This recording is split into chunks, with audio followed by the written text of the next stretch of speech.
Hello there, and welcome to episode 3 of my podcast. I'm pretty amazed that you made it this far. The first episode was outrageously shitty. The second was where things improved marginally, but I hope that this, the third instalment, is where we start getting into the groove of things. Shout out to Jesse and Chris if you're listening this week. I know for a fact that my listener count went from 1 person to at least 3. Whether they're back for this week's episode, I guess analytics is going to tell me tomorrow. So now, let's get on with the podcast. So for a little while now, we've had an increasing focus on the price of crypto, basically saying that this is the end of blockchain. We've seen the highs, and now it's all over. People think of Bitcoin the same way Machine Gun Kelly thinks about Eminem at the moment. They're bored of it, and it's all going the way of MySpace, into the Internet Archives. But a quick reminder, today the price of Bitcoin is about $6,500 US. And before I get any further into this, I just wanted to say that this episode's probably not for the hardcore hodlers, because you've been through it all before. And for those that don't know what a hodler is, it's basically someone that follows the Warren Buffett theory of investment. That is that long-term holds are the goal, with the idea that all assets, unless they fail, will eventually go up. So this episode's more for the group of people that became interested in crypto in the last 12 months or so, particularly those that got sucked in during the December peak. Things got pretty crazy, and I think we saw highs above $17,000 US. Okay, so back to it. To begin with, we're going to take a look through the pages of history. That way we can use some real-life data to focus on the fact that we've been here before and that things might not quite be as bad as they seem, just yet. The story starts back in 2010, when on the 17th of March, Bitcoin Market became the very first Bitcoin exchange. It started operating, and Bitcoin started trading at about 0.003 of a US cent. And for ease, I'll talk in US dollars for the entirety of the podcast.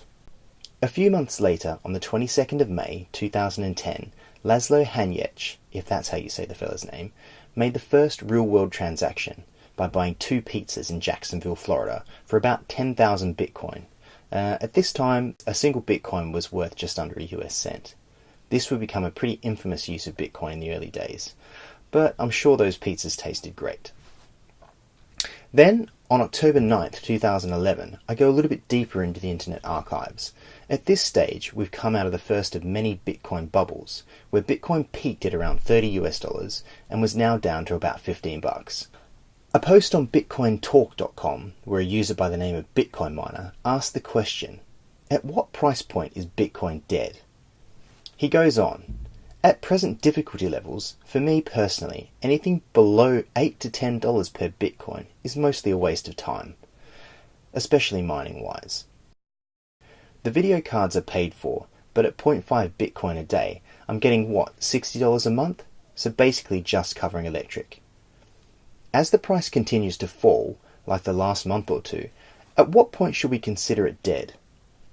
He's answered by a user by the name of Andrew Bitcoiner, who mentions, it's up to you, but mining's been dead for a long time. So let's reflect on that for a minute. It's 2011. In October, he's mining about 0.5 Bitcoin a day. He was therefore generating about 15 Bitcoin a month, or 180 Bitcoin a year, meaning he was probably banking about 1.2 million US. I don't know about you, but that would definitely pay for my electric. In 2012, an article was released with the ominous title, "The FBI is terrified of nerd fad Bitcoin." It seems that around this time, Bitcoin started making headlines for all the wrong reasons. Drugs were being bought from Silk Road in increasing volumes, fraud between Bitcoin users became apparent, and perhaps the most troubling was the rise of services such as murder for hire. These were websites that took Bitcoin in payments in exchange for offing someone. Hopefully this was just another type of fraud set up to skim money from dumb Bitcoiners with a grudge. On the 11th of April 2013, Bitcoin reached another high, this time around $266, before it fell again to $100 in June 2013. Then it spikes again in November at $1,242, sparking articles such as the one covering a Norwegian guy who bought $27 worth of Bitcoin in 2009 for a research project and then forgot about them, only to discover that their value had shot up. At the time of the article, they were worth about $980,000. Then, in February 2014, we saw the fall of Mt. Gox, which resulted in a pretty steady decline in the value of Bitcoin until it kind of stabilized at about $500. There were some small spikes, but no huge fluctuations in 2015 or 2016, right up until January 2017, where it rose again to $1,150. By March 2017, it was $1,290. In May, it was $2,000. In June, it was $3,200. In August, it was $4,400. In September, it was $5,000. And then it dropped sharply to $2,900 again. But come October, we saw it at $5,600. In November, $7,300. And then in December, $17,900.